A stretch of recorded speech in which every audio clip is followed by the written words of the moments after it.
Hey guys, Pete again. January 20th, 2010 at 2:30, actually 2:40 p.m. Halfway through the day already, a little bit more. We're looking at the S&P 500 here. The market definitely hit 200 points on a negative downturn, as I told you guys earlier today. The Dow hit, I think it was 205, 203, something like that, negative. And then it started pulling back like, let's say half an hour ago. It started, I saw the volume turning around and going onto the buy side. And I tweeted that out, so hopefully, if you guys were already at the bottom of the barrel, you can pick up some stocks or at least feel comfortable to make some buy orders at that point. There are a few stocks that I'm playing with. As I told you this morning, Costco, I got stopped out, ticker symbol COST. I still like the stock. Fundamentals are strong, but for whatever reason, I haven't read too much into it, but it's getting a little uncomfortable for me. Costco is at a support level right now, but since it automatically traded as far as my stop out or my stop order, I just let it ride. Let's see what happens in the next day or so. Worst case scenario, I can buy back. So I still like Costco, but I'm out of it for right now. So S&P 500, I wanted to show you guys this stock. You'll see the 50-day here, not the stock, the market itself. And this is the 200. So we're far away from the 200, obviously, in a strong bull rally. And you'll see that the S&P 500 has had three resistance points, and today is one of them. Okay, you'll see up here one, two, and three. I think this is the bottom. In the same respect, you got two support areas at the bottom here. I don't think it's going to pull down to the 50-day. It surely can, but since the volume is picking up on the positive side, I think the bulls are back in the game as of right now. And this was just a breath of fresh air, let's call it, for traders and the overall market. So I think we're going to start rallying and start getting our legs strung up again.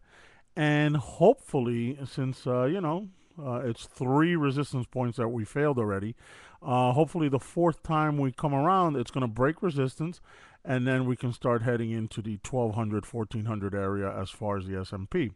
I know that's a stretch, but I like stretching the envelope quite a bit sometimes, and sometimes I'm right, sometimes I'm wrong. So I'm pushing the envelope to hit 1200 within the next couple of months.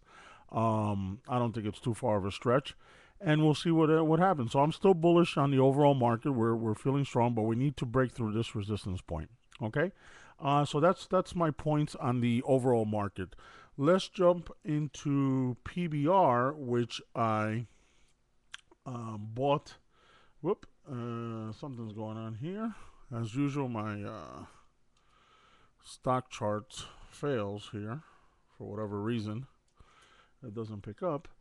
So we're looking at PBR here, Petrobras, ticker symbol PBR, and you'll see it pull down, today pretty strongly and aggressively over 3 points, and I've been in the stock for the last couple of days.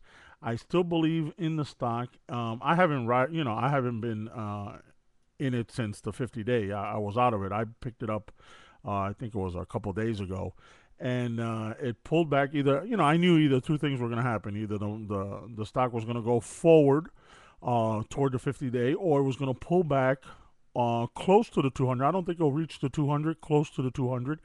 And then what I did, it definitely pulled back in the overall market pressure today. And what I did, I just picked up some more shares to average my price down. If it continues pulling back toward the 200, I still feel confident. There's a high dividend stock. It's a strong stock. I think the dividend has dropped off a little bit, but the fundamentals are still strong on it.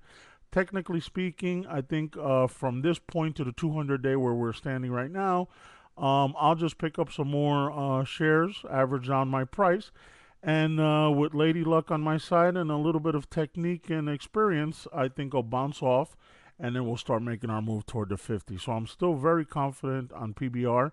I think this is a good entry point for anybody that's new in the position. I think you can get in at this point without a problem.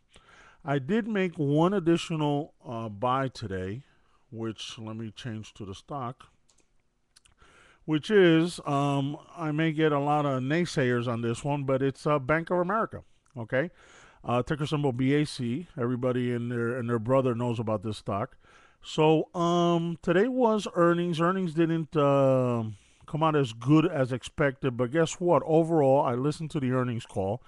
A lot of positive remarks, a lot of forward positive remarks, forward-looking positive remarks. I mean, they were strong. They talked about overall financials, real estate, customers, from A to Z. I got a picture that Bank of America has improved and is continually improving ever since I picked it up at $3. I've been buying, selling all the way up. You're looking at a 3 month here, and you'll see the same thing. We're riding the 50, 200s here, and it rallied. I think it was last week sometime or 2 weeks ago. I played with it then. It pulled back. It started getting some resistance, and I look at it, and it's a little bit off the 50, and it's pushing off the 50. You'll see it's with a 200-day down market, and obviously weak earnings call. It's holding up. It was up 23 cents. It's up 10 cents now, 11 cents. It was up 23 cents. I think it's going to continue going forward in a bullish manner. So you can pick it up at this point, I think. Obviously, we always protect ourselves. So if you see it pulling back lower than the 50, I mean, I'll pull this chart into a 6 month so you see a better analysis of where the stock is going. And you'll see it's pretty much as the same as a 3 month chart, but a little bit of a better distance as far as resistance points. And I think our next resistance point is maybe around 1850. So I think we can make some money from this point to 1850 and pick up a deuce without a problem. Okay, so that's my call for today. Bank of America, ticker symbol BAC. I think it's a good entry point at this point. You don't have to worry about earnings and gambling. So I think you can pick it up, build your position. And if it pulls back, buy some more. If it goes forward, sell into the rally. So that's my 2 cents for right now, and I'll talk to you guys in a little bit. Okay? Pete from Pete's2cents.com. Thanks, guys.